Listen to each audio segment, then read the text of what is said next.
আসসালামু আলাইকুম। আজকে আমি আপনাদের সাথে শেয়ার করতে চলছি জলপইয়ের এক নতুন রেসিপি। আর সেটা হইতেছে সরিষা দিয়ে জলপইয়ের আচার। তো আমি জলপইটাকে প্রথমেই ধুয়ে নিব।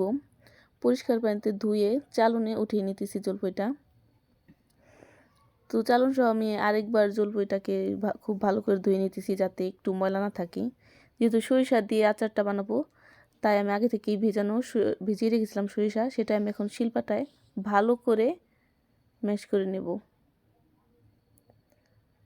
সরিষা বাটাটা কিন্তু খুবই কষ্টের, তবু এটা করতেই হবে যেহেতু সরিষা দিয়ে আমি আজকে জলপাইয়ের আচারটা বানাবো। তাই একটু কষ্ট করে হলেও আমি এটা সুন্দর করে বেটে নিচ্ছি। এরপর আমি রসুনগুলোকে ছেঁচে নিচ্ছি। আচার আচারে তো রসুনটা দিতেই হবে। জলপাই সেদ্ধ করার জন্য আমি প্রথমেই পানি দিয়ে নিচ্ছি কড়াইতে। এরপর জলপাইগুলোকে ছেড়ে দিচ্ছি। জলপাইয়ের কালারটা যাতে খুব ভালো আসে এর জন্য আমি একটু হলুদ দিয়ে নিতেছি, এতে জলপাইয়ের কালারটা খুবই সুন্দর হবে। হালকা একটু নাড়াচাড়া করে আমি কিছুক্ষণ অপেক্ষা করব পানিটা বলক আসার অবধি। তো এই তো পানিটা ফুটতে শুরু করছে। ইতিমধ্যে জলপাইটা হয়ে গেছে, দেখুন কীভাবে জলপাইটা ফেটে গেছে একদম। আমি বাড়িতে রাখা ডালঘুনি দিয়ে জলপাইটাকে খুব সুন্দর করে ম্যাশ করে নিতেছি। এরপর আমি চুলায় কড়াই দিয়ে দিয়েছি। তারপর আমি এখানে 1 পার মতো সরিষার তেল দিয়ে নিব। তার ভিতরে আমি রসুন চেঁচাগুলি দিয়ে নিব। এরপর আমি তেলের ভিতরে দিয়ে দেব কিছুটা শুকনো মরিচ। এতে করে ফ্লেভারটা খুবই সুন্দর হবে। এরপরে আমি দিয়ে নেব কালো জিরা। তারপর আমি ম্যাশ করা জলপাইগুলোকে ছেড়ে দেব। খুব সুন্দর করে ভালোভাবে তেলের সাথে মিশিয়ে নিতে হবে, ভালোভাবে নাড়াচাড়া করে নিতে হবে। তো এখানে আমি এরপরে দিয়ে নেব সরিষা বাটা।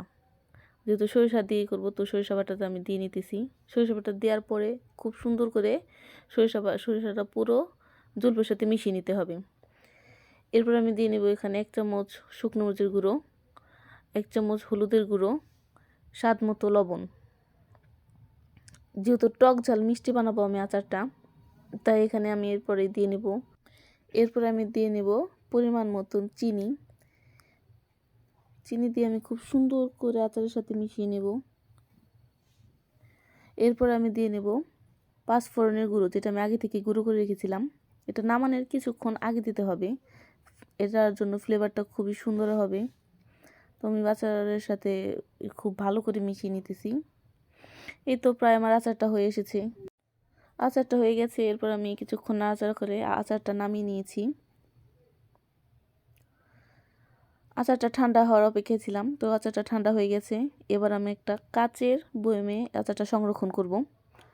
সব আচারই কিন্তু ঠান্ডা করে তারপরে একটা কাচের বয়মে সংরক্ষণ করতে হয়, এতে আচারটা খুব ভালো থাকে, সারা বছরই খাওয়া যায়।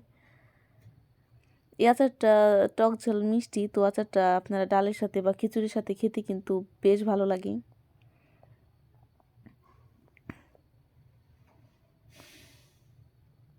আচারটা আমি খুব সুন্দর করে কাচের বয়মে ভরে নিতেছি।